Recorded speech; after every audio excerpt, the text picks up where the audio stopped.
Hello, my name is Beth Kaysen, and welcome to the next episode of Book Talks. I'm going to share with you 5 selections from our new bookshelf. The first one is a rousing historical read by Brian Kilmeade, Sam Houston and the Alamo Avengers. Just like the title reads, it's about the Battle of the Alamo, where 200 Texans were massacred by General Santa Anna, and the subsequent defeat of General Santa Anna on the banks of the San Jacinto River in Texas on April 21st, 1836. So if you like to read historical books filled with history, then I would suggest Brian Kilmeade's Sam Houston and the Alamo Avengers. The next one is Death of Victoria Dock by Carrie Greenwood. If you are a fan of the Miss Fisher mysteries, and who isn't, you need to read this book because this is the series that these are the books that the series is based upon. This particular one happens at the docks there in Melbourne when an anarchist is shot dead in front of Phryne Fisher, or the Honorable Phryne Fisher's car.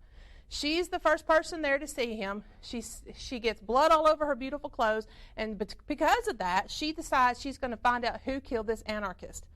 She has to do this. She has to contend with bank robberies, tattoo parlors, pubs, spiritualist halls, anarchists, and a kidnapped Dot. So if you love historical mysteries and a very strong-willed, very smart female character, I would suggest Death of Victoria Dock by Carrie Greenwood.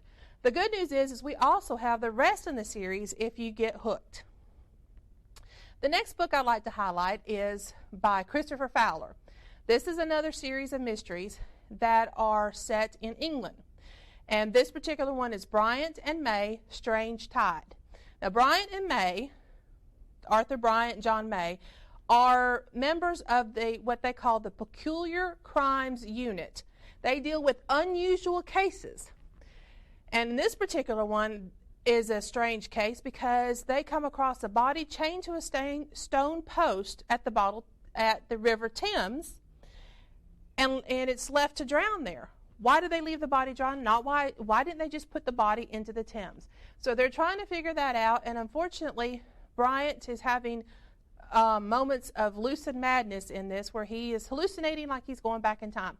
So if you like a somewhat of a fantastical mystery read and one filled with fun, and in this particular case it's rich in London lore, I would suggest this twisty and very turny Bryant and May, Strange Tide.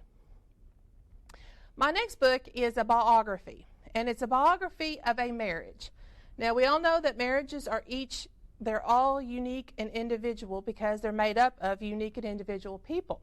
But this one is more so because it is the biography of the marriage of Queen Elizabeth and Prince Philip. It is titled My Husband and I by Ingrid Seward. Now, they have to be probably the most famous married couple in the world after Harry and Meghan. But how does your marriage survive when your boss is your wife? And how do you keep your private and your public life separate? Who's in charge where?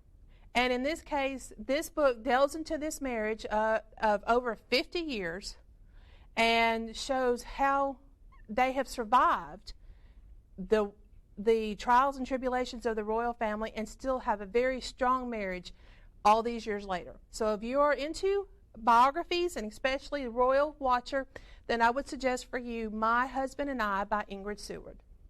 Now, I'm not going to say the best for last because all of these are wonderful books, but I saved one for the last because it's a fantastical book. It is The Starless Sea by Erin Morgenstern. She is the author of Night Circus. And if you have not read The Night Circus, you need to read it now. It is a fantastic book. It is a marvelous book. It is one that you should pick up, and now you have time at home to sit and read and do nothing else because you don't have to wash the dishes or anything like that.